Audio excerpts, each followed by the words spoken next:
So another example that I have for the guideline marker that's kind of similar to what we just did with the quilt is something that I do, and this is very relevant to my sewing because I do a lot of garments, and that is how I quilt and line the inside.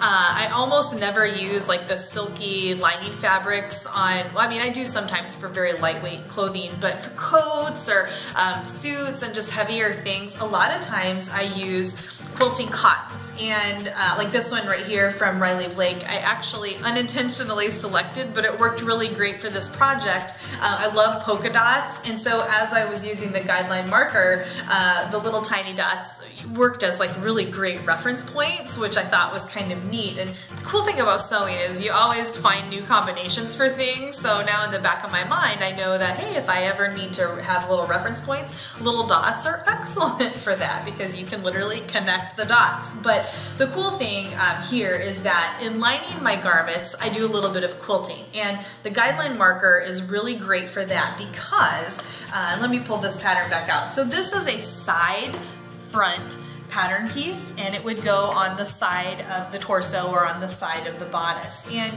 in the pattern making of this, the grain, and let's just put that, the guideline marker right there would be running where the grain of the fabric would be. So if I pull that back up here, just to give you an illustration, the grain isn't parallel to the edge. It's not even always parallel to the side seam. The grain really runs up and down, and so as I cut this out, I paid attention to the grain, and so I know that if I connect these dots, that really is where the grain of the fabric is.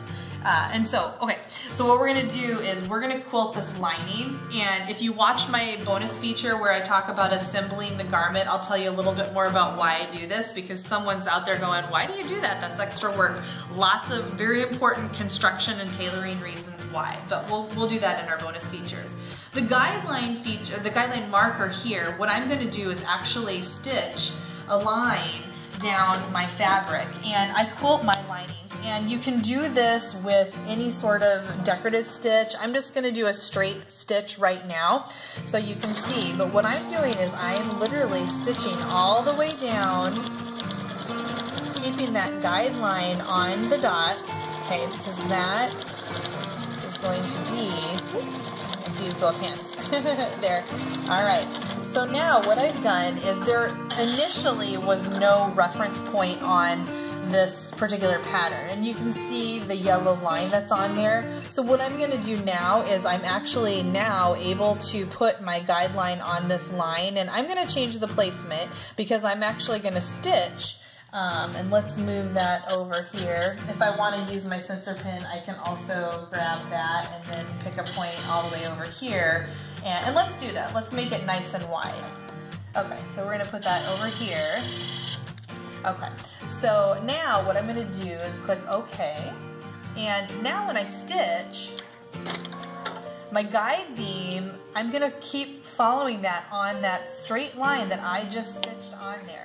And like I said, this is where those dots were really useful because I could line that up. If you did not have the dots, I might have a pin or a tiny little chalk mark on there where I would do my reference point. But what I can do now is I can literally keep the guide beam on that straight line, and it's a little faint in that yellow thread, but the beam is going along that straight line.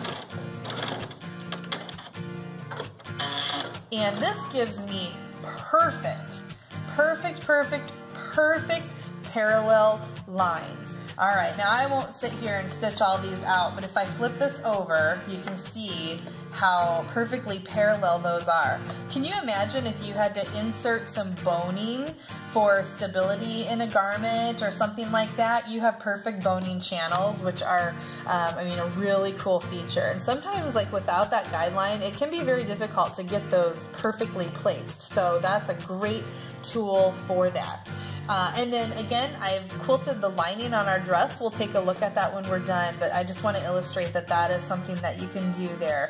The other thing is, let's go ahead and pull, I'll just grab a zigzag stitch again. It's pretty universal. Okay, so now if I want to stitch something decorative and do a combination of stitches, then that is an option that I have too. So now, and we won't go all the way down to the end. I just want to illustrate here what I've done. So we've got this beautiful zigzag stitch. Let me flip this over. You can see this beautiful stitch, but see how perfectly placed that is? Very, very cool. You can also use the guideline marker in conjunction with the camera. So if I click the camera button right there, you can see on the screen that the guideline marker is on there. You can see the zigzag stitch that is to be stitched. If you want to pick a different one, you can literally tell how that's going to look. So if you want to adjust the placement, let's move our beam over, and let's say, for example, you want to stitch a straight line or another configuration right next to that zigzag.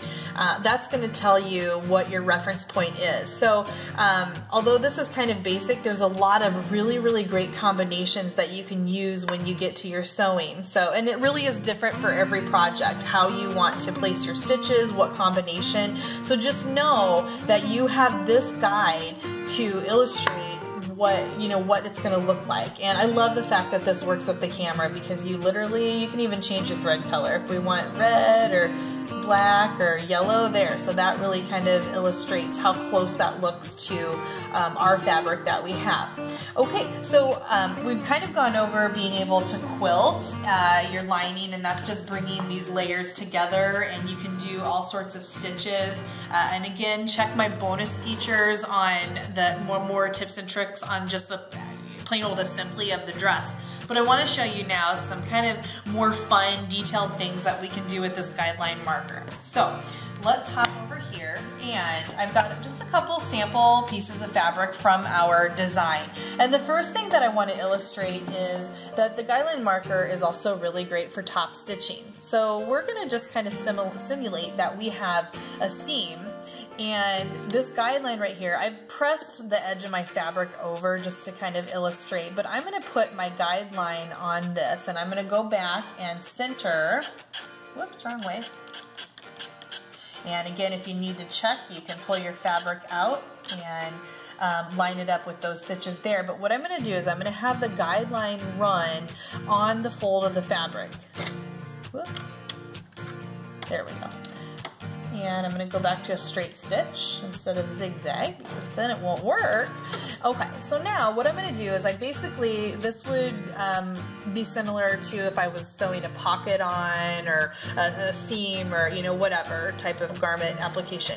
So what we're going to do is we are going to line that up, and I'm basically sewing the two pieces of fabric together.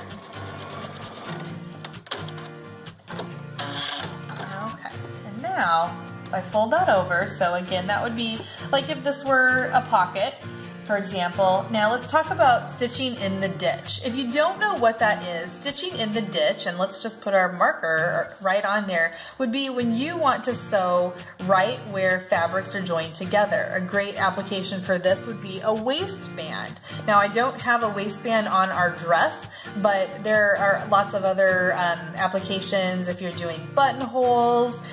When we learn to do tailoring on suits, if you're shortening sleeves, a lot of times when you turn the sleeve under, you're going to stitch in the ditch where the seam is on the sleeve, and it really is meant to hide the stitches but reinforce what you're doing. Okay, so I'm ready to do my stitching in the ditch, and I've moved the laser beam here so that it lines up with where I'm stitching, and so it's going to disappear here for a second because you see where it's at on the yellow. So it's not quite on the yellow, not quite on the blue, it's right where the fabrics are joined together. I'm going to put my needle down, and now when I sew these together,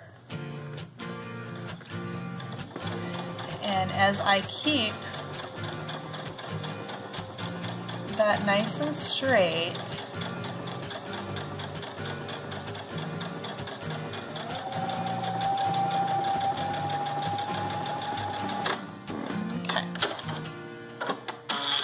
so this will kind of illustrate, and I have mine just offset just a hair so you can see what this looks like, but you can see that as you get right, and I haven't pressed my fabrics either, but as you butt those stitches right up next to that, they're really going to disappear. And in theory, I actually would be stitching in navy because my seam allowance is pressed to this direction, and so whichever direction the seam allowance is pressed to, my stitches are going to fall just to the inside of that, unless I press them flat open. So you have a couple options there, and those little tips also help you in your sewing to know how do you get those stitches right up next to there. So just a little bit of free advice there for that, but that works really great. The last thing that I want to show you is top stitching. Now let's say, for example, that we want to put some beautiful top stitching on, let's pretend it's a pocket, and we want to do some top stitching, and we want to place that, let's see here, we'll just kind of make one up. Let's just grab our zigzag again. That's been a really good one to demonstrate with. Now I can adjust where I line maybe the edge of my presser foot up with, or let's see here, if we want, let's line that up actually over on this side. Alright, so on the top stitching, I'm going to line my laser beam up with the edge of my pocket, because again, we're not able to use the edge of the fabric. We're right in the middle of a work area, and this again could happen on quilting or garments or whatever. So we're going to line our beam up with the edge of our pocket there, and at whatever distance we want. And then we're going to lower that, and I'm now able to stitch, and if I want to look at that on the screen, I can see that there as well, but I'm now able to keep a perfectly parallel top stitching as long as I'm keeping that guideline marker on the edge of the fabric. We're going to take this off of the machine, and we'll be able to see what this looks like. Now this blends in really, really well, and it looks really nice. So if I flip this over, you can see we have a row of stitching where we joined our fabrics together, and then we've got a perfectly straight top stitch or decorative stitch. So you can imagine that all the beautiful decorative stitches on your machine give you a ton of options. And so I have a sample here for you, just of a few, just various decorative stitches. Our buttonhole stitch, we have the mock back of the cover stitch, and then this is kind of a chain stitch. But there's so many beautiful decorative options on your machine. I want to show you one other really great application, and you can kind of see how we're building on what we can do with this guideline marker. Let's keep using this sample that we have, and let's use this as possibly the edge of a zipper. So if we were to take a zipper and insert that, this would be the edge that would go over the zipper. What happens if you want to put something really decorative on your zipper area? And there's a lot of beautiful things that you can do. So we don't necessarily want to sew after the zipper is installed into our garment, and we don't necessarily want to sew over top of the folded edge. So I'm going to open this up, and we're going to use the guideline marker as a reference line for the fold of the fabric, okay? Because again, when I fold this, that would be the edge that goes over the zipper. So I want to line that up, and it just happens that my last setting has the guide beam on here, and I actually want to go and show you something that I came up with that I dearly love. I love stippling. So if we go to our machine and we click the second utility stitch, and there is the 220, which is stippling, and I love this stitch. And knowing that I can use my sensor pin, I clicked my sensor pin, and I can change the width of that stitch. Now I've already done it, but I'm going to show you how I did that. I'm going to go to my machine, and let's pretend we want a really narrow stitch. So let's say instead of the normal 1/4 of an inch, we're going to get a starting point, click OK, and then I'm just going to make it really narrow. Oops. Click OK. Alright, so now I have a very narrow stippling stitch, and actually I think I'm going to make that just a little wider. Just being able to see that on the screen with the camera, that told me that, you know what, it was a little too narrow. But let's get a new starting point, click OK, and whoops, I didn't get it, there we go. Alright, so it's just a little bit wider. I'm going to start stitching this now. So I've lined up the guideline marker with the folded edge, and I'm not really going to worry about it stitching. I'm just worrying about this guideline marker lined up with the folded edge, because this is going to be a beautiful finish to my zipper. So we'll go down just a little bit of a ways, and if you have a wide stitch that maybe is bouncing around a lot, you can adjust your speed with the speed button. That's pretty basic, just because sometimes those real decorative stitches, you might feel that the fabric's bouncing around and not staying on the guide beam. So that's just a quick little hint for you. All right, I'm gonna stop right here and pull this off and show you what we have. All right, I love this stitch, but it's just a very tiny stippling stitch, very narrow. And so you can see, using that the sensor pin and adjusting the width of it, I was able to make a wide stippling stitch very narrow. Why this is cool is this is a great decorative stitch for going down the seams. I mentioned boning channels earlier, but now if we were to take a zipper and now attach that to a zipper, we would have a pretty elegant, kind of couture looking stitch. And there are a lot of high-end garments that they hand stitch these things on there. So this is something that I've done on the back of my design, and let's take a look now at all these techniques and how I used that in our final design.